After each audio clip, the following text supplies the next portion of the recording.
Pete Peterson, co-founder of the Blackstone Group and former Secretary of Commerce under President Nixon, is putting a lot of money behind his desire to educate Americans about the size and consequences of U.S. debt. $1 billion, in fact. His latest effort, a $6 million nationwide television advertising campaign. I wanted to get your view on some of the promises you heard on the campaign trail during the midterm elections. A lot of Tea Party and Republican candidates, new members to the Congress, those who won, came in on promises of lowering spending, lowering debt, and lowering taxes. Are those realistic promises altogether in your view? In my view, what we've got to stop doing is listening to highly, I would say, overstated promises that are highly general and mean virtually nothing. The Republican pledge, or whatever they called it, referred to spending cuts, but they did not tell us what specific spending cuts are you talking about and in what magnitude. A lot of deficit hawks are saying we need a plan to stabilize the debt today. We need to figure out what that's going to be, but we don't want to implement those changes until the economy is on stronger footing. Do you subscribe to that view? Yes, I think we've been putting off the long-term problem for far too long. That is the problem, the long-term structural problem that is the ultimate transcendent threat to this economy. Whatever we do on the short term should include a plan for the long term.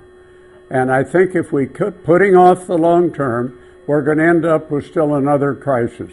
Senator Kent Conrad just said this morning at your press briefing that he thinks there are a lot of people on the right and the left who are in denial about the issues. Where do you think there is room for compromise between Republicans and Democrats on some of those long-term solutions?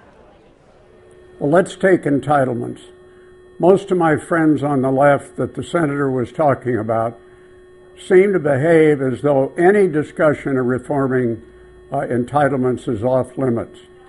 To reform the budget without reforming entitlements is a mathematical impossibility. They then argue that any attempt to reform entitlements is some kind of savage attack on the poor. I want to preserve Social Security for the most vulnerable. Therefore, all of the reforms that I propose would have those of us who are relatively well off assume most of the benefit reductions. If we don't do that, and we wait for a crisis to come, we could easily end up with very brutal politics in which even the safety net for the truly needy would be in doubt. Outside of Social Security, Republicans are saying no tax increases. Democrats are saying, no major cuts. So what does the right now have to do? Do you think that they should accept tax increases? As long as we make this, it's either one or the other. The spending cuts are unthinkably draconian. The tax increases are unthinkably draconian. You have to do both. And I think the ideological thrust of the argument that we can't have tax increases is going to get in the way of solving the problem. We also must not only put spending cuts and tax increases on the table, we should include tax expenditures, which are $1 trillion a year.